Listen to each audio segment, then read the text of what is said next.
What's up, everybody? Welcome to the Canes Inside Daily podcast, powered by Anajar and Levine Accident Attorneys.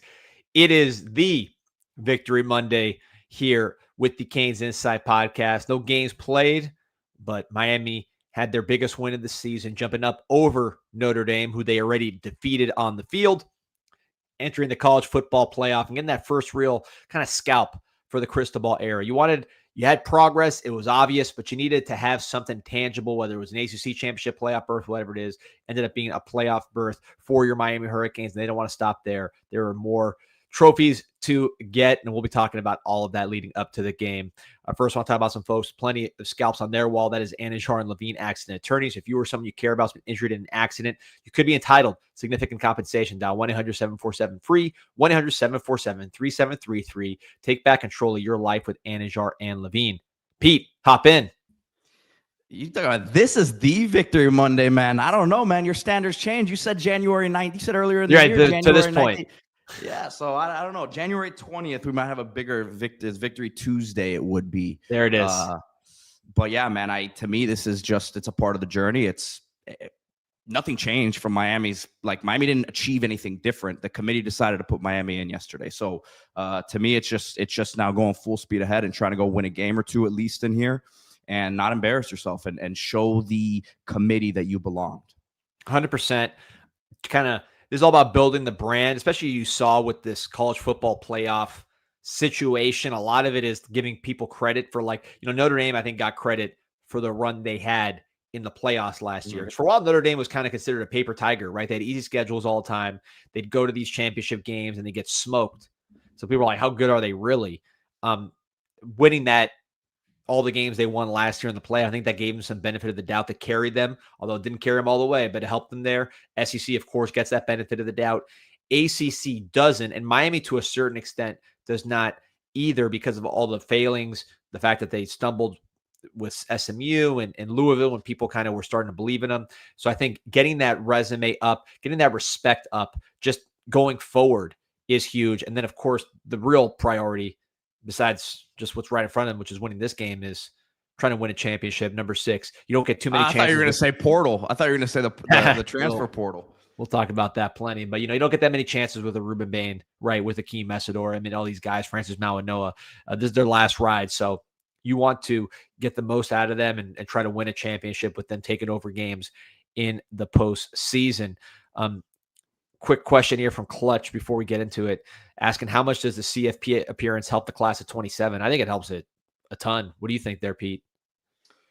Yeah, we'll wait and see.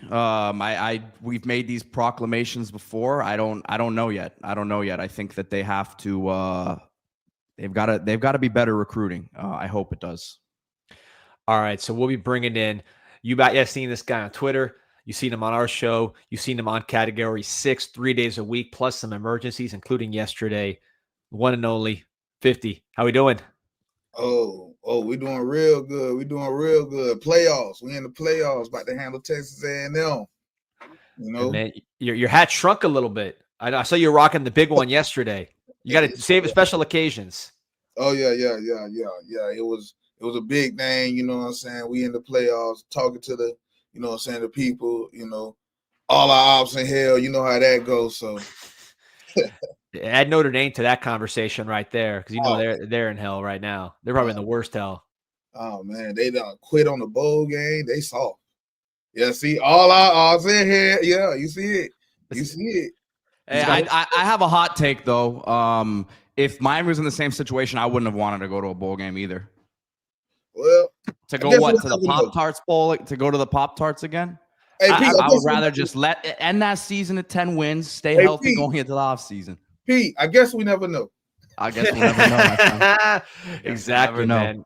No, and they need, their young players get extra reps. I mean, they're just throwing a fit, man, because that's how they get down. Remember when Miami was beating them in the 80s and they quit the series because they were getting beat too bad. That's just kind of that's how they operate. But yeah, I mean, between FSU 5-7, UF 4-8, Notre Dame about to waste Jeremiah Love and Jadarian Price and some of these dudes. Yeah, man, they're definitely in hell right now. So man. feels good, man. But just overall, 50, just what does this mean to the program, from your perspective? I know you did the live show yesterday, but for those who didn't tune in, what does this mean to you and to this program? Because it promotes everything that we promoting right now. Stability. Like Mario ain't going nowhere. We in the playoffs. All that. Oh, Manny Diaz run the ACC chip. What did that get him? You see Pete's shirt. Pete, Pete agrees with you. Rocking no that sympathy shirt. no sympathy for the devil, my friend. Yeah, 5 losses, 50. Can you imagine Mario went 8-5 this year and won the ACC chip? Like people wouldn't be happy. So like that whole argument is such a joke to me, because we know what the argument would have been if he lost 5 games this year and won the ACC that way. Yeah. You know what the argument from the rival fans would be? Oh, they got in there with 5 loss ACC champ. And by the way, we probably wouldn't even be in the dance right now. Maybe if it was Miami, it would have been a little bit different. But I don't see how it would have been different. That whole debate is such a joke to me. It's really dead. It's dead. And once we get this playoff win, we're gonna be the first team in state with a playoff win. That's right. Yeah, listen, man. I mean, Duke, as of yesterday, the only thing I'm thinking about with Duke is trying to beat the Boozer twins. You know what I mean? I mean, Duke, that's rear view. That's not even a they have this on good authority. They requested not to play Miami in basketball this year. So unfortunately that's not happening. They're not on the schedule. So that's crazy. Hold on. Cranky Grinch. I'm going to just get on this early again. He says Pete needs to go on an apology tour because he was the biggest poo-pooer on this playoff push. Shame, my guy. I said the entire time Miami should be in. I did not have faith in the committee. We are all over the moon happy about it, of course. Everything worked out. You guys didn't need me in that media push. Thank you again to Mario and team for winning the way they did, so that they didn't embarrass all the people who stuck their heads out there. Hey, listen, I'm feeling pretty good about it. But look, Vitti, so you mentioned the stability. And I agree totally. You talk about the 4 years, you got to know what's going on, right? That's a lot of times when coaches get fired after 4 years, or they're dead man walking. So the fact that we know where we're at, we know where we're going, you got now over this hump. You got the portal coming up. You got recruiting, obviously trying to win a championship with this team and this defense and these defensive ends, which not everybody in the country has these trenches. So it's a chance to win a championship this year and really speed up the process, get what we've been waiting for 20, 24 years. But just kind of going forward, like it feels like the sport's changing real fast, right? They're going to change these formats. They're tinkering with the playoffs. College football, the NCAA lost a huge battle in Congress. Like something's happening with college football big in the near future. It's been changing a lot. It's going to probably be like NFL in a couple of years. So what does it mean to have the brand, like the Miami brand, be part of that push forward, as opposed to just kind of being left behind and everybody's moving forward without us? Yeah, because now it symbolizes a new day and age, and Miami is good for this time. Like before, when we had our hands tied behind our back and the ACC could just finesse us, because now I'm of the belief that the ACC been sabotaging us since we got here. Like now it does. Proof is in the pudding. You saw how they was high-key ride for Notre Dame, and you saw like, they put Duke in the ACC title game just to be like, we don't want Miami gonna represent you. We your last hope. How about that? So I feel like in this new era, how it's going, it's great that we are a part of it, because it symbolizes, we got the money. We gonna get you paid. We gonna get you to that draft. We gonna get you to that league. Look at this. Ruben Bain believe. Francis believe. Wesley Basaint believe. Like all these guys believe. All these kids that came in, the Mally, he a big believer. He damn near saved the program. He got us in the playoffs. So it's just a whole lot going on. Like now we here to stay. I don't see us falling off no time soon. You talk about the ACC. I saw the exact same play that Marquise Lightfoot had with SMU. Actually worse, because the quarterback didn't even have the ball and they didn't call it on the championship Saturday. I see Jim Phillips You know, he finally put a statement out after like a week, and the guy looked like a hostage. Are you going to retract some statements, D? You were going crazy at Jim Phillips and, I'm still and the going family. crazy. Did you see the video he put out? 50. Did you see this video, Pete? Did you see the video? Can't have it both ways. Did he do his job or did he not, man? You were going after. D, I have one. I have one thing to say though, man. You were going after the man's faith. Do you believe in his faith I'm anymore? Catholic too, brother. I'm Catholic. I go to church. I'm Catholic. You did try doxing. You did try doxing him and his family. I was saying that there was some sort of collusion going on. I'm not saying there's anything wrong with it. So was there collusion or not? Because we got in. So there was no collusion, man. Stop. We overcame it. We're in already. Let's stop it. We had better propaganda. We had better propaganda. We're in. By the way, they're mad. Notre Dame's mad at. I've been seeing this on the boards. Notre Dame's mad. The fans are mad at the AD and the whole crew because they were like, you guys weren't going hard enough in the media. You let Miami get the jump on you in the media, and now we're out. You know, you guys dropped the ball. So don't listen to me. Listen to them. They're fired up about it with the whole situation. But, you know, we haven't talked 50 since recruiting. I know you've done shows for Category 6, which, again, if you guys haven't checked that out, Category 6 Canes, YouTube, on Twitter. Follow. They're coming – what, Monday, Wednesday, Friday, plus reactions, right? At this, so I mean, sports, yeah. So you got tons of content coming out there, but we haven't talked since Wednesday with the recruiting class. You know, I know you've done a lot with recruiting. You always have Jalen Waters' dad coming into the spaces. I mean, you do a lot with recruiting. But what do you feel as far as this class and maybe some of the guys that jump out to you that you're like, man, I can't wait to see this dude in orange and green? Oh, you talking about in this class? Yeah, recruiting wise. Oh, JJ done it all. Hey, man, you know what I'm saying? He done it all. But John Tavius Wyman really, like, I feel like he slept on. Kirby let us get that out. That's crazy to me. Like, yeah, he can really play both sides. Like, yeah, dude. I've been saying, why not? I'd rather play him on offense based on what I've seen. 50. I ain't gonna lie. I can't disagree. I said it. My hot take is I like him over Van Spafford at wide receiver. Oh, well, proof is in the pudding. I can't count. Hey, he producing.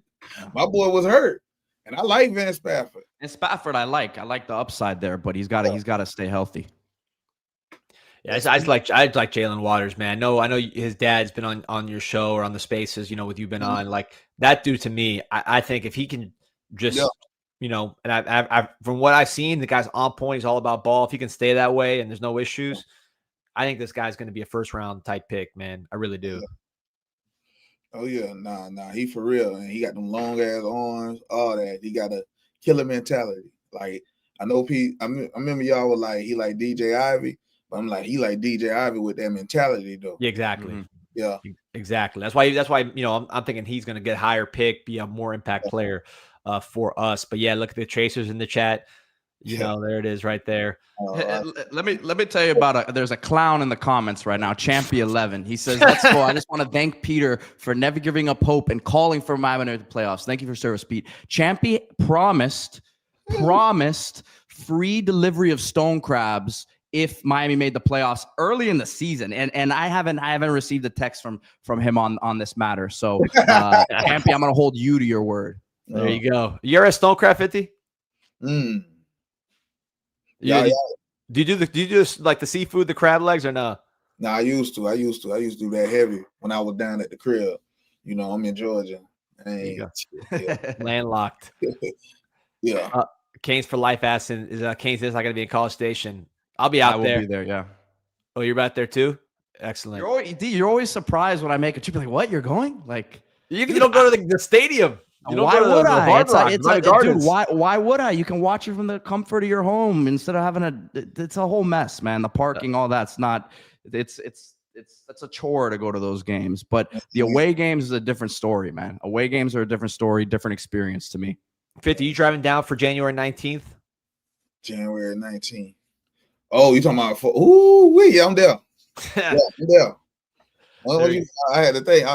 Yeah, I'm there. Yeah, there we go. So look, first impressions of Texas A&M. You know, I've not broken them down. Like, I've not gone back and watched their games. We'll do that. We got 2 weeks to break them down. But just kind of, obviously we all seen them on college football and just watching their games as a fan, not really breaking down a matchup with the Canes while we're watching it. But first impression for me is I don't think there's an easy matchup for the Canes. It's a playoffs. There's no easy matchups unless you're playing, Tulane or JMU. But like, I think of the SEC teams, Georgia is probably the best. They have to bye. But of the teams that are playing in that first round, I think honestly Texas A&M is probably the most complete. I don't know how you see them.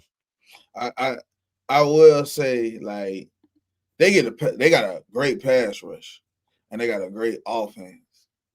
But I've been seeing some leaks with their run defense, and that secondary can be tested. Like, I will say this though, we definitely got to block Howell. Guys, we got to make sure he don't wreck the game. We got to make sure we do our thing.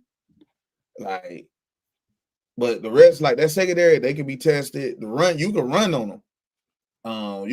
Like, it's kind of funny because they kind of like Notre Dame, if we being honest, just that they got more dynamic receivers, while Notre Dame got more dynamic running backs. So that is something to keep in mind right now. No, that's a good comp right there. I know people are saying, there's someone saying D, who was it? Laz saying D, we're walking it down. Listen, I'm not saying we're gonna lose. I think we're gonna win. I'm just saying, this is the playoffs, man. These are not gimme games. To your point, 50, because you mentioned it, you said long running plays, right? Mm-hmm. For Texas A&M. I think this is a Gerard Pringle game. And I thought that Pitt, at least early, was going to be more of a Fletcher game because we just needed to block those blitzes. Like, we needed to pick up, Lewis and Biles and make sure Beck had time to operate. And, Fletcher did his thing, then Pringle did his thing late. But looking at Texas A&M, look at this stat right here. So this is 30-plus yard runs allowed, right? Mm-hmm. Look at Miami right there, 14. They don't give up many long runs. You saw it against Jadarian Price, Jeremiah Love. They didn't really get going. You scroll all the way down here, and boom, you got Texas A&M at 122 and 30-plus yard runs allowed. So, Gerard Pringle, we've seen him bust long runs. We haven't seen him bust that 50, 60, 70, which he's capable of. This guy runs a 10-5. Mm-hmm. This would be a hell of a time to start, man, with Pringle getting loose. Oh, yeah. I love the sound of that because Pringle definitely could break one. And I was looking at Wisner, and I'm like, oh, he couldn't take it to the house. Pringle would have took that to the house. And I just can't wait. I can't wait. Now, let me ask you this. How they is on tackle for loss giving up? Good questions. They're good, I think. They're right there with us. Their O-line's nice. Their O-line's filled with NFL. I mean, they may have more NFL guys right now than Miami does on this O-line right now. Yeah, their tackles. I think our tackles are better. They're loaded. Our tackles are better. I think they got good interior. But yeah, I'm pretty sure they're ranked right next. Like both, I think both of us are top 5. I'll tell you right now. Mm-hmm. Yeah. So yeah, they're number 1. They're number 1. They're not. Here it is, right here. I'll pull it up right here. They're number 1 in tackles for loss allowed. They're number 1. Yeah, they're number. I mean, in terms of like avoiding them. Yeah. Yeah. So they're number 1. We're number 5.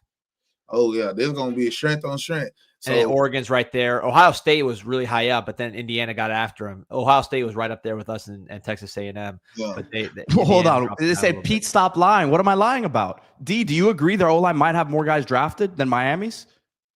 Possibly. They're good. I would say this isn't like the stuff I say, guys, is not like I'm not hating on Miami, but we can have a different perspective. We can have an overall view of what's out there in college football. Miami's O-line is awesome. One of the best in the country. They're not without fault. Texas A&M has a great O-line too. Like it doesn't have to be theirs is horrible, Miami's is amazing. Like both can be really good. A&M's loaded up front. Yeah, they don't get sacked often. I will say, I think lately their offensive line's been getting beat up a little bit more than at the beginning of the year. I don't know if that's because the competition's gone up, but like you watch them against Texas, like Texas got after them pretty good. So, some of that might be the competition level they face wasn't the best early, and it's gotten better, and they're having a little more problems. But I mean, they're good, man. So that's not going to be, Pitt. That was a terrible offensive line, so you knew we were going to get after that one. This one's going to be more of a competition between offensive line and defensive line, and then their defensive line against our offensive line, right? So they're number 1 in the country in sacks. We're probably the best pass protection offensive line in the country. So that really, you talk about strength on strength. Well, we're the best at pass blocking. They're on paper the best at pass rushing. Yeah. They blitz a lot to get there. That's why they give up a little bit of explosive plays. So, I think our pass rush 4-man is better, but the proof's in the pudding. They're number 1 in sacks for a reason. So it's going to be a fun game, man. But just in terms of players that you're watching and this for Pete and 50, because I want to know, just in terms of like Miami had the opening game against Notre Dame. Obviously, that's the reason they're in the playoffs. We're a different team now, right? Things have changed. Some stuff stayed the same, but a lot of things have been added. Guys that emerged. Like, who are some players or positions or just something you're watching? You're like, man, we're hitting our stride with this or with this player or with this unit, and we want to keep that going against Texas A&M. Maybe carry us on a playoff run. Justice Scott, Amon Moten, hands down. We hitting our stride right there. Justice Scott has turned the corner. Amon Moten know who the hell he is, which he been knew who the hell he was. And I just feel like that D tackle room gonna be the key to this game because, like you said, strength on strength. The interior O-line is good. But let's find out how good they really is against this D-line. Because how I feel, I don't think they seen the D-line this good at all. The best they played is Texas, and Texas got after them. Yeah. And think about it, we got 2 Ruby Mains. Right. And then we got an interior pass rush. We got David Blayback too. Yep. Ooh. And then you possibly get Keontae Scott back. Man. I just don't see it with Texas A&M beating us. Like I feel it will be a close game. But now I think this prediction gonna come right. We're gonna pull away in the second half.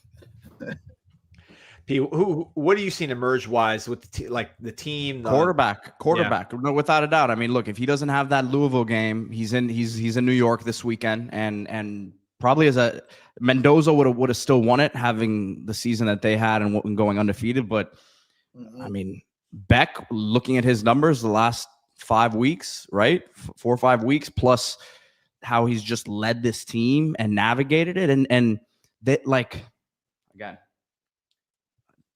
this is going to happen. You have to compare against who's there. Miami last year did not win the games they needed to down the stretch because they lost to Syracuse. They lost to the Georgia Tech earlier in the year, but they lost the game that they should not have lost. Obviously, the defense was what it was, but the way that Carson Beck navigated this team and led this team through that stretch, to me, it's going to go down in Miami history. They're here in large part because of what he did here the end of the season. If he carries that into the playoffs now, you're looking at a guy who's going to be probably the most confident quarterback in the country going into a game against Ohio State. That could be this is all hypothetical, right? You handle business and take care of it the way that we hope. But that game lines up to be one of the matchups in college football, I think, over the past 5 to 10 years with all the storylines behind it. And to me, I give him a ton of credit, man. He's put his place in Miami Hurricanes history. Yeah. 50. Where are you on Beck right now? Oh, no, I'm loving it, and he got the chance to ultimately erase all doubt, boost his stock a whole lot. Like it's like a new season for these guys, and they got a chance to make things just absolutely right. And I'm loving it. They playing the best football at the right time. We peaking late, which I wanted it, and we on the winning streak. We playing the team that last time they played, they lost. So we got a little edge right there. It don't mean much, but we got a little edge right there. We could keep it going. Well, we could keep them on a losing streak, that's what I'm hoping we do. Yeah, I'm getting healthy too. You know, Jacob Aaron mentioned OJ back, not talking about Simpson. Big challenge for these cornerbacks. Texas A&M, it's real simple. They're going horizontal and vertical. You know, they got fast little guys. You throw them the ball, you want them to do things with the ball in their hands, or you send them deep, right? Not going to be a lot of intermediate passing game. It's not going to be pro style deal. These guys are going to be catching the ball, running with it, or going down the field. Breaking news here. I don't know how this impacts Miami. I think it probably doesn't, to be honest with you, but interesting news with a guy that Miami recruited. CJ Baxter right here entering the portal from Texas. Tough year he blew out his knee, came back this year under 4 yards a carry, had a tough year. That whole Texas running game really struggled unless they were playing Texas A&M, in which case they ran pretty good. But this hopefully, Derek Cooper, you don't want to blow out his knee, but maybe he comes to his senses and jumps in the portal, because this is the last Florida 5-star running back that went out to Texas. It didn't work out for him. I'll say this, there was an even more interesting news story last night to me when it comes to the portal. I don't know if you saw the, Well, you the want to get Sam into it? Levitt news. Oh, yeah. All right. Let's Let's get into that one real quick, Pete. Because Like- I mean, look, Baxter, he was a guy that Miami recruited, but I don't know that he'll be a target for Miami. Nah. I think that they've got their eyes set on someone who's been more productive than that at this point. But I'll bring it up here as Sam Levitt was not in attendance at the team banquet yesterday. This Arizona State quarterback, and Dillingham told the audience that he wished him well in whatever his future may hold. So that's I mean, that's got to be the telltale sign that he's absolutely gone. Yeah, and I don't know why that happened, like that he didn't go, and there was just kind of, oh wait, who's this right here? Anthony Totri. Okay, so we got a beat reporter for Arizona State, and I'll jump you right here. I don't know how official this is. This guy seems to be a beat reporter for Arizona State, but he's saying that's official, and Levitt is entering the portal. What So, you? so I don't know what happened with this situation, why he didn't show up at this banquet. I mean, even if he was jumping in the portal, why didn't he jump in the portal? Or why didn't he go to the banquet and just say, thank you to all the people? I don't know the story there, but I asked around. I'm like, has this guy got any character stuff? Like, what's the story with Levitt? And people that would know were saying, like, these people that would know, this is the people that are not Miami people. They know what's going on over there. And they said, no, he was a great leader, great teammate, not a knock at all. So I don't know what happened here towards the end, but it's not a situation where like people start saying, yeah, this guy was a cancer, this and that. From what I heard, he was a great leader while he was there. Certainly looked like that on the field, and now in the portal. So very interesting situation. 50. Where are you at on Sam Levitt? Oh, bring him. I need that. I know they talking about he got a leg sprain injury. We got the best doctors in the world. Come on. And he can run. He get his offense a different element that we need, and it'll take us to a whole nother level. Hands down. Yeah, I would love a mobile quarterback. That's kind of one of the things that I was on my wish list for the next portal quarterback is the ability to run. Obviously, Beck's been great for us, but just you want that to switch it up a little bit and get, especially with our running game kind of stuck in the mud, get somebody who's a threat there. But what I think is interesting about Levitt is just going back and watching him, because once this became more real that he could potentially jump in the portal, I went back and watched some of his games this year before he got hurt. He played ranked teams back to back, right?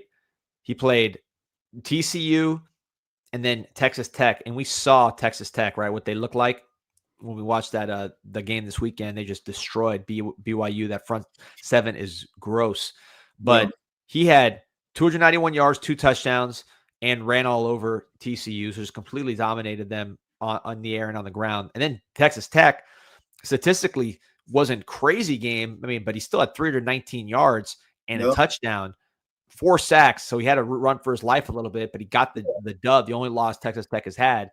Then he plays Houston, doesn't play particularly well. He plays, actually, look at the stats. He actually played okay, but the team lost, and then he was out.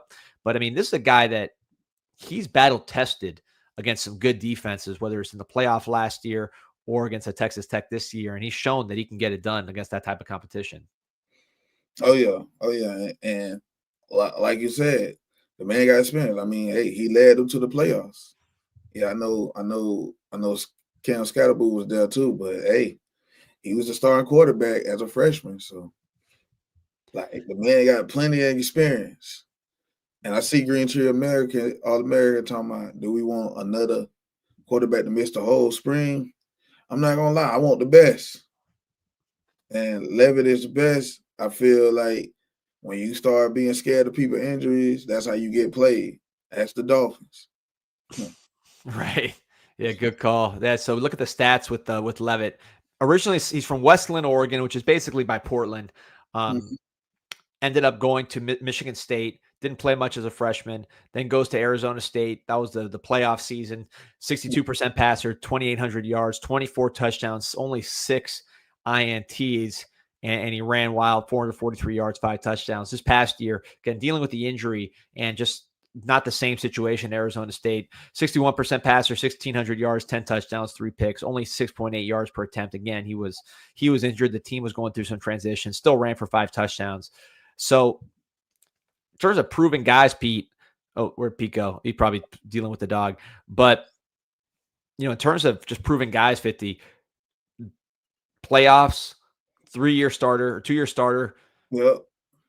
this would be a guy that I think could jump right in and help you win games this next year without hopefully doesn't miss spring if that's the way it plays out. But I think the fact he's a veteran that's proven himself against the highest competition, it makes you feel good that he can hit the ground running. Yep. Yep. And that's what I'm at with it. I can't worry about it. The proof is in the pudding. Like, hey, we just gonna get you ready for the season, which is more important. And you gotta think about this. I don't think we start off with a super tough game this year. So he got a chance to get right against some scrubs. So yeah, that's right. The schedule is a lot easier next year on paper. Obviously, we lost the 2 ACC games and won the games we thought were going to be hard. So it's hard to kind of figure that out. But on paper, it's an easier schedule. You don't start with Notre Dame like you did last year. Notre Dame will be deeper in the year. So yeah, you could ease him in a little bit. And I wonder, he's from Oregon. So he grew up basically watching Mario Cristobal's offensive lines with Justin Herbert. He's seeing how Justin Herbert had all day to throw. Then he goes and watch Cam Ward, now seeing Carson Beck. I mean, he's got to know that there's going to be a much, much better offensive line in front of him than what he's used to dealing with. He can run if he needs to. He can get away from guys. I love his short area quickness. That to me is the thing that jumps out the most. But he definitely knows he can get an offensive line. And I'll say this. I'll say this as well, D. As we're on the topic of quarterback, and I think this is an important note we have to talk about. Tulane has made their hire at head coach as they're hiring from within. Will Hall, because there was a report that came out late last night that Shannon Dawson interviewed with Tulane over the weekend. Both Mike and I reported separately last week that we both heard that Shannon Dawson had not been the focus of Tulane's search, but I mean, they're hiring from within. I from what I know, I don't think that was their first choice either. So it ends up going that way. But for Miami, I think this is great news. Whatever your opinion on Shannon Dawson is, the last 2 years has been two of the top 3 offenses in Miami's modern history in the last 20 plus years. D, is that what the stat is? Pretty much. I mean, yeah, two of the 3 highest scoring offenses in Miami history. Well, really, Miami history, not Miami history, right? I don't know, but in the last 25 years, right? I mean, really, the 2 best offenses, because De'Aaron King's offense with Rhett Lashley, I think, scored more than this year's, but they rank lower in the country because that was the COVID year. So I think offenses were ahead of defenses that year. But in terms of like ranking in the nation, this is the highest ranking scoring offense this year besides last year, which was number 1 in the country. And then even the TVD year, which they were throwing the ball to their team nonstop. And I don't think that was Dawson's fault necessarily. You still scored 30 points a game. And that was with Gaddis, we were scoring like, a baker's dozen, right? So it was a major improvement immediately with Dawson. So I think this right here, I saw the tweet this morning from Fletcher Mackle saying that Dawson was interviewing again. That got me a little nervous in person, right? Because that's when it starts to get real. So I think Miami dodged a bullet here. This is a job that made a lot of sense for Dawson. Not all of them are going to make the same level of sense. A winning program close to where he grew up, right? But ultimately, they stay home. Yeah, I feel like if they offered him, that would have been a tough one for him to pass up. D, we both I think agreed with that. 100%. Where you at with Dawson, Pitty? Oh, I love him. Definitely when he get in his bag, he one of the best play callers. Like, hey, watch him on 3rd and long. For some reason, he just know how to convert those all the time. 50, man, you know how it is because you're in the mix with the spaces. There's a lot of people who really didn't like Dawson. I think that's why people still don't like him, because Dawson will go back at the fans in the press conferences. Yeah. I like that edge, man. I like the edge that he has. And guess what? Go ahead. No, and guess what? He actually survived it. Like, usually when you go at the fans, the next year you gone. But this time he survived it, adapted, and he thrived. And like, now it's like you can't even be too mad at him because like you can tell he really cares at the end of the day. That's all that was. He really cares. Stability, man. Stability is such a big thing. We talk about stability, just winning 10 games back-to-back seasons, but within the coaching staff, within the coordinators, and obviously there's still a handful of jobs out there, lower level jobs, but Heatherman looks like he's staying at this point. Yes. So you look like right now you have a good chance to bring both of these coordinators back, which is, I mean, such a big thing. You haven't really had that opportunity here with Mario. So hey, And now we got to capitalize on this time. That's why I'm glad we're in the playoffs, so we can make a run, and then next year we can make a run again. Like, that is how I feel. And this time we get the little punk ass ACC chip that some people care about for some reason. They don't care about natties; they care about an ACC chip. Kyle says Heather needs a big raise. Listen, that's the beauty of being in the college football playoff, man. We get that $4 million payout. You win again, you get another payout. We're with the big boys now. Yup. That's it. All right, so we'll see on Levitt, but I think ultimately, yeah, it looks like he's jumping into the portal, and he's going to be a name that I think makes a lot of sense. I'd say the names that make the most sense just on paper to me, the four that are kind of crystallizing would be Levitt, CJ Bailey, Lenora Sellers, and Sorsby. Only one of those guys looks like they're going to be in the portal in the short term. We'll see on the other three, NFL for Sellers and Sorsby potentially. So, such a weak QB class, man. The more I keep looking at it and we keep talking about it, D. Just about NFL draft wise. NFL draft. Yeah. I actually think like early on, there might be better options this year than what it was last year. Because remember, we have to take ourselves back to what was it last year? What was last year? We bet on Carson Beck, but the injury question was there, right? The noise from Georgia was there. Fernando Mendoza, obviously, certain people were big believers, D, but he was coming from a really bad situation, so there was a huge projection there. Had never been in the situation that he's in where he has to win the games that he's winning this year, right? So there was a Mateer, I think from the outside looking in was probably the cleanest option, but then we see how that turned out this year. Oklahoma's in the playoff, but not because of him. Well, he's been good. I think we got the right guy, but I mean he's been good. But he hasn't. But like if he put up. I like to put things in perspective of if he was in the same, we'd be killing him, D. So then that's what I love about Canes fans, but that's what I also say is let's take a step back and what would we be saying if he was here, right? So out of all the options last year were what they were, but there's some intriguing possibilities here with this group that we've been talking about. 100%, man. And by the way, the quarterback class is looking weak. We'll see if Sorsby jumps in. We'll see if Sellers jumps in. We'll see if Ty Simpson and Dante Moore jump in. Ty Simpson, to me, would be crazy to go. The guy's not started at all. He's been playing terrible for a month. He's small. Yeah, he has not played well. I don't see that one at all. Dante Moore, if they win the championship, I could see it. But to me, I think he probably needs some more time.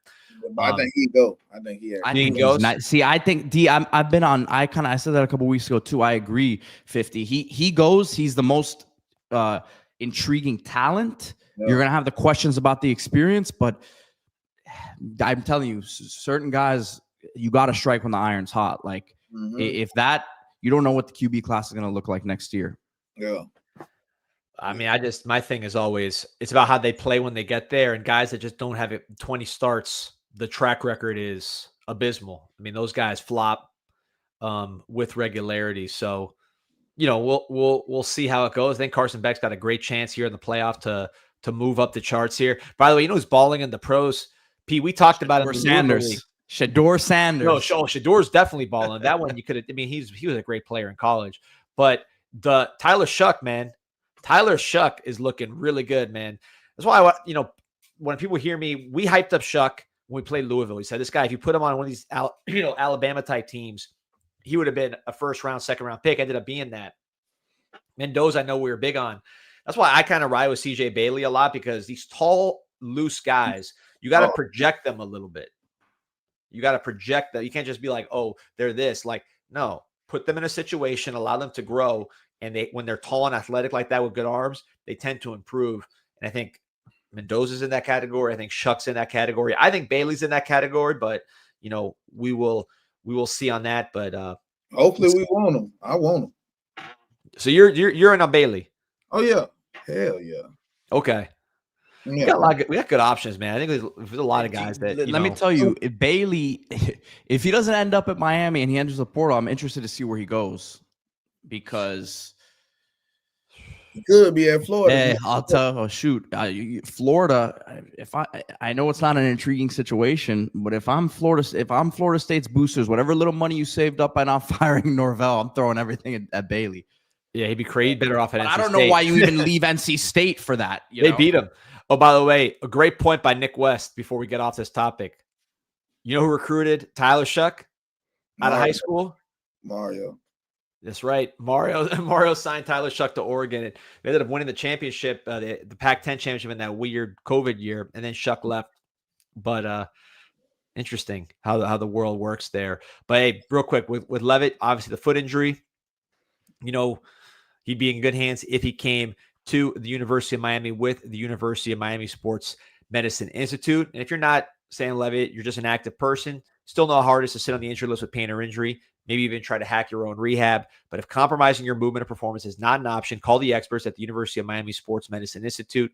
Whether it's a elite competition with Miami Hurricanes athletics or everyday movement, the University of Miami Sports Medicine Institute is the trusted choice for those who demand excellence. Set an appointment today at uhealthsports.com. And Pete, you know where we're going to be on Tuesday, right? You got your calendar set up? Tuesday. Where's Pete at? Yes. I know you got your calendar. Yeah. Tomorrow. Yep. Tomorrow we will be at Duffy's Tavern. We're there most of the days, man. We're there multiple times a week to eat or to do shows. There it is. A charming atmosphere awaits right on the edge of Coral Gables, the home of the Hurricanes, 60 plus years serving the Miami community, the University of Miami community. And now they're finally, after 60 years, accepting credit cards, taking things to the 21st century. Look at this new snazzy website. Still got some classic old items. Look at the belly bust for the death dog, the key lime pie. But then we're adding some new items as well to Duffy's Tavern. Multiple TVs. My favorite thing, the chandelier with all the liquor bottles. Nice touch right there. But you want to watch these playoff games, unless you're there in College Station, no better place than Duffy's Tavern right there on the edge of Coral Gables. You can watch NFL too. Watch the Dolphins make their little run here to 500. Anything you want to see, you go to Duffy's Tavern, home of the Hurricanes. Boy, the Dolphins. All right. They're rolling, man. Yeah, I rather this year than next year because I don't really care about this draft class quarterback-wise. Yeah, listen, I got a topic here that I know the spaces are going crazy about. For 50, I just want to get your reaction. I'm just going to post a picture, and then I want to get your reaction, all right? So you tell me what you think when you see this right here with Colby Young, Aiden Harris, and Josh Horton, Miami transfers. I see a bunch of bozos. I see a bunch of bozos that I would love to play Georgia. They're saying the grass is greener. I mean, not from a playing time standpoint. Jaden Harris played, 3 tackles here. Josh Horton, 3 tackles. I don't know if you know about this video. Tell me about it. It's a rapper named Petey Pablo, and he was like North Carolina raised like a helicopter. That's what they were. Yeah, that was 24 years ago, Max. Remember the 9/11 hit and they did one with the flag. That was 24 years ago, man. That was a while ago. They were waving that towel like a helicopter over there on the sideline. You know what I'm saying? That's what they were doing. So I don't get what we doing here. You feel you remember Trooper Taylor? When he would coach, he'd be waving the towel. Yeah. The towel waivers. I gotta say this though, because I know everyone's gonna get on them, right? But 50, if people were coming at you the way that people came at Jaden Harris on social media all season, you don't think he saw that stuff? He garbage. But what I'm saying is, I get it, but you don't think that he feels a certain type of way about Miami fans because of that? And I'm not saying it's not on him; he didn't play well, but listen. First of all, he's there holding the trophy, right? Josh Horton, I wish he was still on the team. We could use a big body like that on the interior. I would have liked. And by the way, Josh Horton, I've seen him play. He was playing at least I was watching him against Ole Miss. He was playing meaningful snaps in that game. I wish Josh Horton was still on the team. I'm not condoning this activity. But I can see why like a Jaden Harris feels a certain type of way about Miami, man. Come on, like that's coming at him hard. Get so young. Like without us, you don't get a shot. It's true. Yeah, that's true. Someone said he took a bad angle on the trophy. I thought that might have been a little much. Jaden Harris is actually always cool. We dealt with him. I never had an issue with him. The other two I didn't really know. I mean, Colby Young. Unless I'm seeing the picture wrong, Jaden Harris is just holding the trophy, right? Yeah. He's not doing all the other stuff. So let's he can't control what the guys next to him are doing. I agree with you, D. Jaden was always a respectful dude from my interactions with him. So, but yeah, I mean the other two, I mean, Horton, with the middle fingers up. I mean, for what? He was getting paid a bunch of NIL money, never played. He was hurt all the time. Yeah. I mean, Georgia got him healthy apparently. I mean, they don't need him to play. They only passed 3 tackles. We could have gotten him healthy enough for 3 tackles. Probably had 3 tackles last year.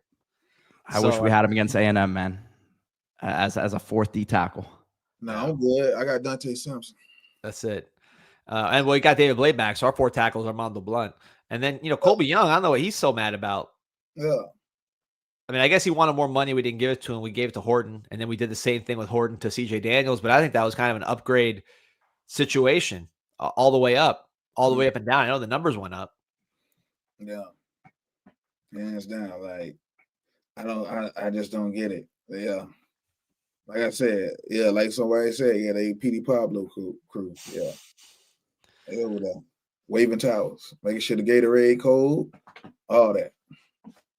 And man, so let's they're the fans they're fired up right here. We'll see. I mean, I'd love for Miami to play Georgia. Obviously, that'd mean we won 2 games to even reach them. So that'd be nice.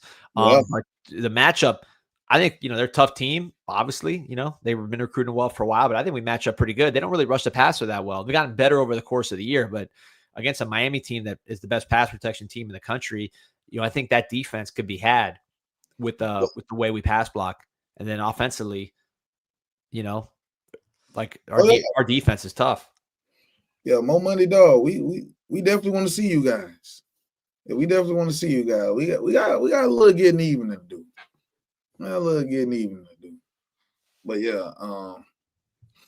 I mean, AP, I know you tried to come from his, his stance, but I don't feel bad for him. Hey, listen, I'm not feeling bad for him either. They're in the playoff. Hey, what your boy say? Game ain't based on sympathy. Yeah, ain't based on sympathy. I ain't got no sympathy for dude. Listen, I feel you.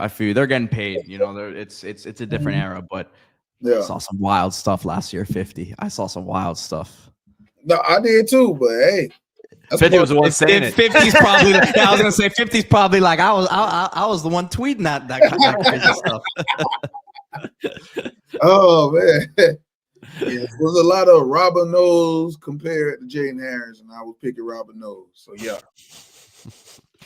Listen, man, it's set up. Obviously, you got to win one, right? You got to beat Texas A&M. There's not really a rivalry there. That's just 2 good teams, and that's a tough game for the Canes. If the Canes are to get by there, there's a world. If you're trying to put the movie director hat on, you got Ohio State next round. Then you got Georgia, and then the team that I think is going to come out of the other bracket, Indiana, Oregon. I think Oregon's going to come out of that bracket. If I'm filling out my bracket, I'm doing my March Madness, which I don't know. They do that for the playoffs. They should, but I think to me, Indiana, obviously the number 1 team. That Oregon, they got an easy draw, man. They got that Ohio State path where they're nice and rested. They're getting healthier. They've been banged up. I could see Oregon. I know Indiana beat them, but I could see Oregon coming out of that side. And if it does, and we continue to win, you see the storybook setting up where you're playing. You beat Texas A&M, then you're playing Ohio State. Obviously, that history with the programs, not so much the kids on the team, but just the fans. Then Georgia, Carson Beck, and then boom, Oregon for Mario. That'd be a hell of a ride. That'd be a great way to end and just hit them with the 100 jerseys, no rings again. Oh man. Yeah. Well, you talking about killing dreams? I'm the reason why you don't get a ring, and I just come on, man.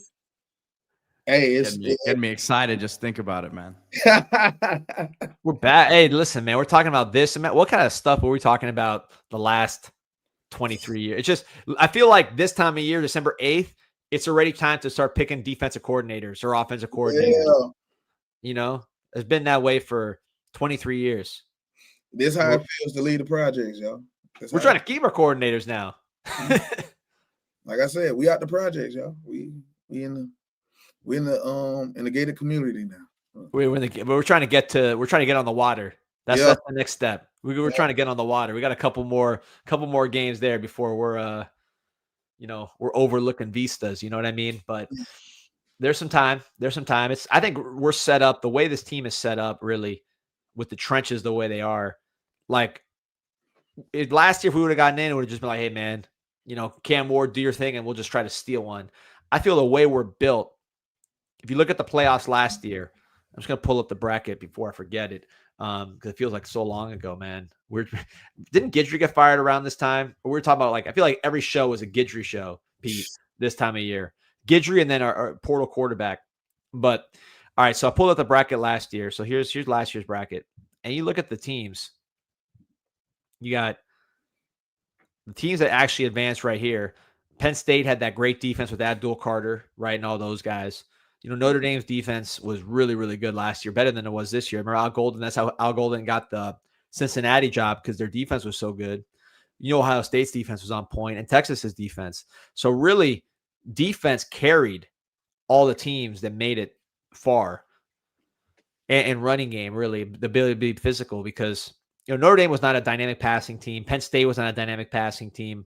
Ohio State had Jeremiah Smith, but they weren't like tearing it up in the air. Will Howard wasn't the most prolific passer. It was really, defense and just physicality kind of carrying those teams once you got to the playoff. And that's our first look at that 12-team playoff and how it looks. So maybe the history repeats itself with us being able to ride this defense to some wins here.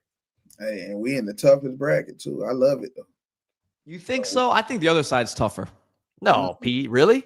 Yeah. Ohio State and Georgia? Well, I think it's pretty even in the sense that I think there's about let me pull it up again. But I was looking at it yesterday, and like there's certain teams I just don't think are capable of winning it all. Like Ole Miss with their current situation, I don't think it's a team of I'm looking at it as teams capable of winning it all. Indiana can win it all on the other side, I think. Oregon can win it all on the other side. Texas Tech can win it all. They're built to make a run. So that's three right there. I think Miami can win it all. Let me pull up the bracket. But yeah, I think it's pretty evenly matched. And if not, I think the other side's harder. I think Ohio State, Georgia, Texas. I think Texas A&M is good. During the year, I thought they were the best team in the SEC. Towards the end, they lost steam, and maybe they were beating up some bad teams. But I agree with you on Ole Miss. I don't think Ole Miss is much of a threat. I think it's really. I think Bama can win it all. I think I don't think you agree that Bama can win it all, but I think they can. No, Bama's been playing like another few yards. I don't see. I had more rushing yards than them in this. It's true. I see the same amount of teams from each side being able to win it. Really. Yeah, we'll see, man. I just Georgia and Ohio State, if you had to rank them, are two of the top three. So, but look, that's fine. Look, you gotta listen, this is a college football playoff, man. You're not ducking anybody in this deal. You know what I mean? There's no easy roads or hard roads, and you have to be good teams. You got to be on point every single time you go out there, and then you got to finish. So this is the big leagues, man. I don't even know what this feels like. I was still in high school last time we were in the big leagues. So it's the last time. Mario. Yeah. Seriously. Finally getting some revenge. You beat these guys. You get the ultimate revenge the next game. Oh.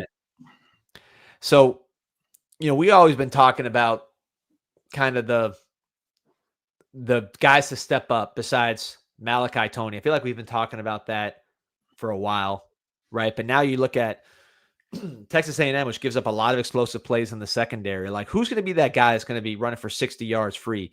The more I watch some of these old games, because I've just been trying to kill my anxiety watching some of these old games, man, Keelan Marion really is, every game he gets better. I wonder if maybe he kind of has a little bit of a showing out in the playoffs, like a coming out party in the playoffs, because he's been building steadily. I think. I wonder if he's the guy that gets loose here, or I don't know, maybe it's someone else. But somebody I think needs to be that guy to be like, not just Malachi, to really put on a show here as we get to these tough games. No, I definitely think you're gonna see. I think you're gonna see CJ Daniels bring it, like, because it's another season for him, and he's been pretty good when he plays. So it's like you get stuff from him, Keelan Marion. You get what you're gonna get from Mally. Hell, a focused JoJo. Who knows? It could get Josh Moore. Like, who knows? Like, somebody can really make something happen. So, receiver, I'm really not worried because it looking like everybody eats, and I'm hoping Lofton continue to catch touchdowns too. Yeah, he's getting hot at the right time, getting healthier too. Yeah. I look at CJ Daniels stats. I'm shocked that he only has 391 yards. Obviously, he's been hurt, but that's been the most impactful 391 yards I can think of for CJ Daniels. Man, it feels like every time the guy makes a catch, it's a huge catch to He win. also us missed a lot of time. Yeah. He missed like a month, so. But it's like that catch he had to finish Pitt. I thought that kind of was the cherry on top of the case that we presented to the committee. Obviously FSU, he killed those guys, did the tomahawk chop on him or did the song on him.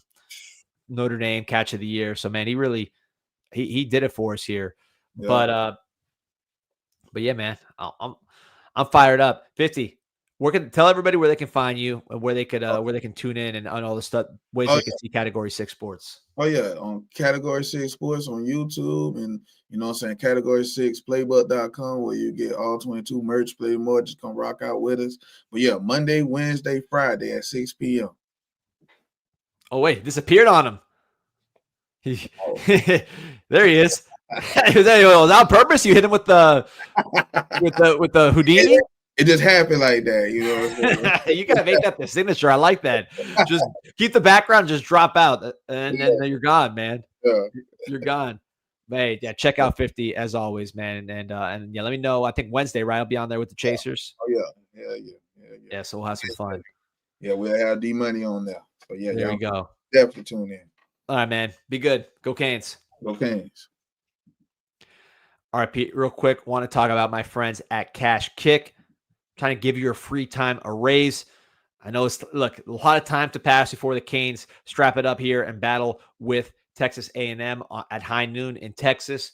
You're able to listen to a lot of shows going on CanesInsight.com, but you also want to you're going to be playing video games on your phone, doing that. Give your free time a raise. You're already gaming, browsing, sharing your opinions. What if that time earned you real money? So go to Cashkick, App Store, 4.5 plus average rating, 1.5 million plus average downloads. This is 100% real deal app where you just download the app, you get all your games on your phone. As you're playing games, browsing, doing surveys, you are making extra money. Go straight to your PayPal. That is cashkick.com, KSHKICK in the App Store. Give your free time a raise. Yeah, man, it's gonna be fun. Just watching all this stuff, man. It's time. By the way, we didn't talk. I think we talked a little bit, but we didn't really get to it, Pete, because we're doing so much on the football with the Canes' performance against Southern Miss. And where are you at on this hoops team? Just like expectations wise, what are you hearing as far as internal expectations? Still got 3 games that, to me, you got to win. Louisiana Monroe, FIU, North Florida before getting into ACC play. Head in there, hopefully, with a 11-2 record. But, kind of what are you hearing about internally about where the basketball team is expectation-wise, just feeling what they've seen? Great momentum, man. Great momentum now, obviously, with a few of these. You had the win against Georgetown. You had the win against Ole Miss on the road, which was the first true road game for this team. Handled things very well. It was their best shooting performance of the year from 3. And on Saturday against Southern Miss, as Miami, steps inches closer to the Mississippi State title in hoops there after having beaten Ole Miss and Southern Miss in the same week. But Timo Malovich, man, a guy that we have been kind of saying, look, it's going to take some time for him to gel and get caught up to the speed of the game. He needs to hit open shots, and that's what he was doing on Saturday against Southern Miss as he worked himself into the game. And he got the player of the game in the locker room after they do that Jason, I think it's Jason mask. Yeah, the mask, yeah. And the thing about Timo that I'm really liking, he shot 10 threes, so 4 for 10 from 3, but he's letting it fly, and he can also facilitate. I think once he gets more comfortable, we'll start to put the ball on the ground more, get into the paint, finish at the rim, can draw a couple defenders in and then kick. So that was a really good sign to me. And look, you're starting to see him, Noam Dovrat, who hit a couple big shots in that Ole Miss game. Same thing with Salih Al-Tuntaj, a guy who, talking to people, I had the chance to watch the game with someone who has coached at a high level in college basketball and is now an agent now in college basketball and NBA. And he told me, man, Salih, that guy is way better than people realize, just because of how he can position himself. And a lot of times, like, there's moments where he's not the one getting the rebound, but he's clearing out like 2 or 3 bodies in the middle that gives the guys around him an easier chance. It's like a space eating defensive tackle where the linebacker then comes in and cleans the play up. That's what he's doing out there. And the guy has 4 years of eligibility, from what I understand. That's what I was about to say. So he's loved here. In terms of the locker room, the coaching staff, and I'm sure he's going to be compensated well compared to what the compensation would have been overseas in his similar situation. So I see this as a guy who's going to be here for a few years and can really be a nice piece for this team. But yeah, man, just feeling good. Look, and I saw people coming at me on Kane's Inside about him. I never said he was Sengun. I never said that. Never said that at all. But you needed depth, size. We can go back and look at the last couple of years. Everyone, what were we clamoring for? We need more size inside. Obviously, you loved having Norchad for his time here, but he was a different sort of big, and he didn't allow you to do a lot of things in terms of defensively and rotate. You were always going to have to go small with him. You didn't even have the option to throw another guy out there. So I'm very appreciative to have a guy like that, along with Ernest Uday, who he's an explosive leaper, man. I mean, as an alley-oop guy, as a guy who's really, the ball's around him, he's grabbing it. Excited about this team here moving forward. Got to win these next couple ones. And then Shelton Henderson, as Dennis Taylor says, is, I think, really starting to become a guy that is one of your go-to players. I mean, he gets downhill and he's freakish.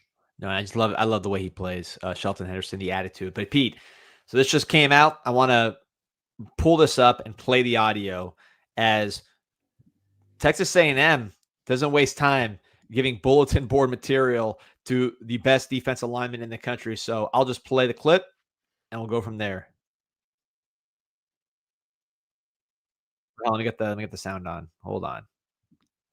One day I'm going to figure this out, Pete. I promise. So here we go. Let's see what they say about old Ruben Bain. He didn't keep stopping Ruben Bain as like top pick potential. I haven't had the time to watch any film yet since it just got announced, but I don't think he'll be a threat that we need to worry about too much. We have great players. We got a great offensive line, so we'll be able to handle him. I love it. I love it because one thing about Bain that we've seen is he's a crazy person, and that he is going to use that for motivation. He had, remember the whole notepad, people thought he was just putting on a show when he was writing about how he was going to kill Notre Dame. Then he ended up completely annihilating Notre Dame's offensive line. We saw him end the game against Pittsburgh. He had a little bit of a cold spell. He's still impacting the game in a major way, but that's what I was going to say, though. I think it's stupid to say that. Stupid. Like, should not have.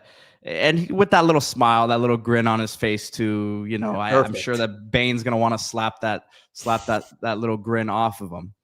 What I will say is this, and I put this in the comments a second ago, without having heard it. I did not hear it. I know how these players operate, D. The first thing they're doing is going to look at the stats. The first thing they're doing is look at the box scores. Ruben Bain has 19 tackles this year, solo tackles, and 4.5 sacks. If you are an opposing player, you scoff at that. If you're a guy who's on the level that this is a big-time offensive line, like we've talked about, if you are in that mindset, you look at that, and I put in the comment, I said, I'm going to bet you he hasn't watched film yet. Once he watches film, his opinion, that's exactly what I just said. I literally I'm going to pull up the comment. And again, this was without me having known what was said here. I said he has 4.5 sacks this year. I can see why they say that now, but I'm sure their opinion will change once they watch film. So yeah, and that's I think that's really what it is. But stupid. incredibly stupid. And look, again, I have to dig deep and watch this Texas A&M offensive line more. I liked them when I did see them, like just watching games, not really looking as a potential Miami matchup. However, again, you look at the times that they've played real defensive lines, like real deal, like NFL defensive lines. Of course, Ruben Bain's going to be a top 10 pick, so you put him right there in that category. They have struggled. So you look at Texas last week. They only got 2 sacks, but they completely stifled 5 tackles for loss, completely stifled Texas A&M, only 7 points. You go back to Auburn, where they scored 16 points, won the game, but I believe it was 4 or 5 sacks for that Auburn front. So is this Texas offensive line as good as we think in the stats show on the season, or are they maybe beating up on teams that aren't quite as good as what the University of Miami is going to throw at them up front? They did play Missouri. Missouri has some really, really good defensive linemen, and I think they pretty much held those guys in check as I look here.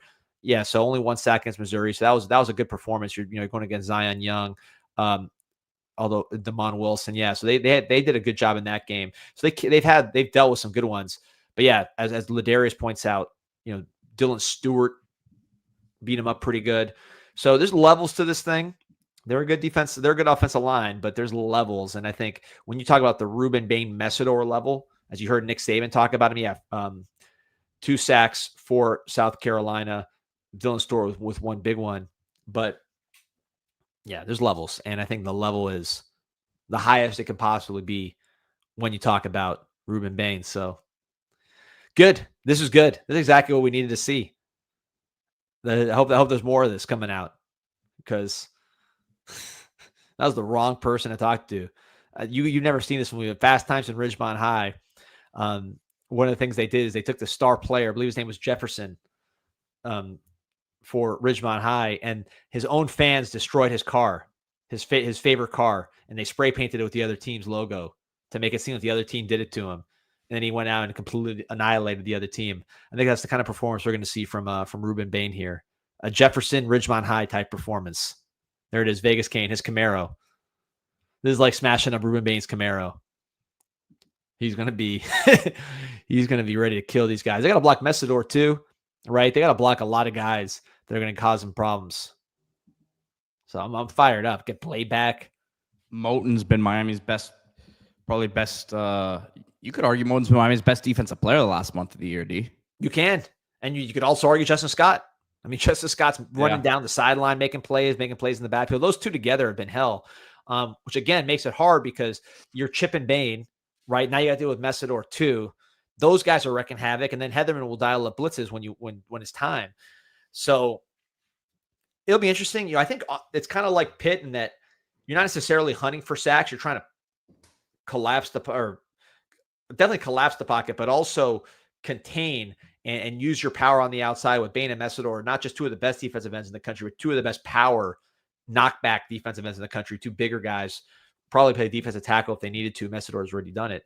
So if you could just knock back and keep Reed in the pocket, I think you're really, really making it tough for him to get into his game, especially when you have defensive tackles potentially coming in from the interior while you're not able to escape side to side because the defensive ends are knocking back the offensive tackles. That's how you really force Reed into a situation, which, again, good quarterback, run, pass. I like Marcel Reed better than I thought he was going to be, quite frankly. He's a good player. But if you force him to be a pocket quarterback, he's not that. He's a smaller guy. He's not the most accurate passer. He'll throw it to the other team. That's when I think you get him at his worst. If you can compress the pocket, force him to be one-dimensional. And with Bain, he can knock the players back. He's going to be going after this dude, whoever this guy was. I will say, D, this is exciting because it's going to be a fun week of banter between Mike and you in regards to Kevin Concepcion. He's good. I said that Restrepo was better than him last year. I think he had like 300 yards, and Restrepo was an All-America first team. We always said this guy had talent. Obviously, had more NFL talent. He's more explosive. He's the argument at the time was who you'd rather have, I think. Well, and I'll say Mike's argument has held up pretty well here. it actually held up quite poorly because he had 300 yards last year, and Restrepo was a first-team All-American. If you're asking me who would I rather have playing in a different situation, long-term though. NFL, like long-term NFL upside, was that ever the discussion? I would have said Concepcion. He's faster, right? He's more explosive. If you're asking me, situations matter. Situations matter. All right. Well, let me ask you this. Concepcion's been great this year. I mean, outstanding. He's going to be drafted probably first, second round. He had probably, let's see, he had 886 yards. So let's compare the stats since we're doing this. Oh, but they also had multiple guys that they throw the ball. Let's look at the stats here since we're talking about this again. And I acknowledge that Concepcion's an extremely dangerous player, explosive player. He's going to be a very important matchup for Miami to worry about when we deal with him.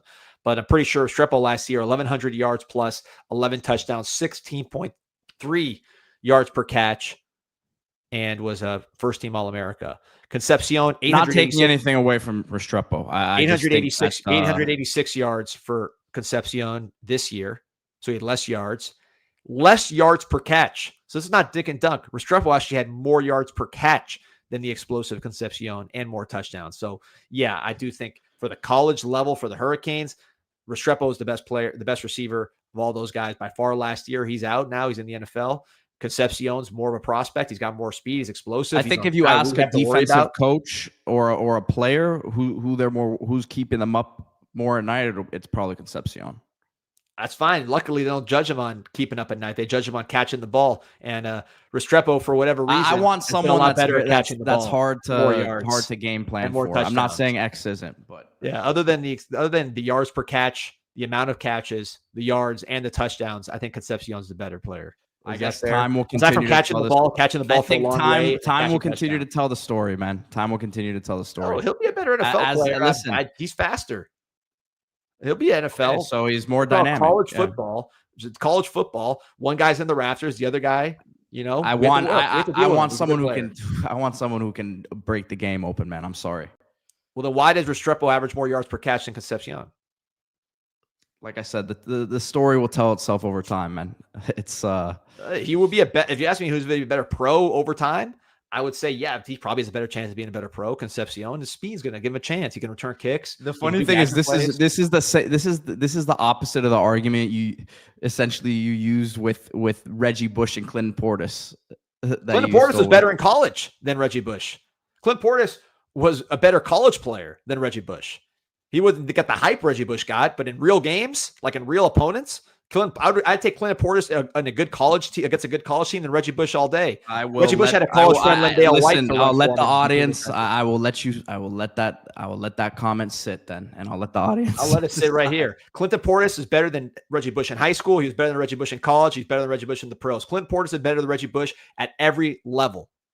Period. Reggie Bush had cool highlights against Fresno State, and then when he had to run inside, let's bring in Lendale White because Reggie Bush can't run inside. Clinton Portis could run inside. He can crack big runs at the NFL and in college, and of course won a national championship as the bell cow. Clinton Portis over Reggie Bush all day, unless you're just watching TikTok highlights. If you're watching real football games, Clinton Portis over Reggie Bush all day. Reggie Bush would have been the fourth best tailback on the 2001 Canes because he could not run with power. The other guys could take it to the house and they could run inside. That's why they're better. Reggie Bush, great for TikTok highlights. Great for Madden. Real football, he would have been the fourth tailback on the 2001 Canes, and that's the bottom line. You got it. Anyways, I digress. Go Canes. You got it. Hey, facts are facts, my friend. That's a wild statement, man. It's a wild. Well, I mean, they all were better. They were all better pros, and they were all better in college in terms of what they actually did on the field, meaning run inside and also break long runs and pass block and do all the things that a back can do. They did everything. Reggie Bush did a couple things. Great highlights, though. He did a cool joystick move against Fresno State and guys that were bagging groceries the next year. Other than that, great player. So what's up? What are we talking about? This is one of the most wild statements I've ever heard, man. It's what did Reggie Bush do better? What did Reggie Bush do better? Down on a Heisman Trophy winner, man. Listen. Like I said, I have nothing to argue. You got it, man. I will let the jury decide on that one. There it is, right there. Jury knows what's up. You guys got it. Jury knows what's up.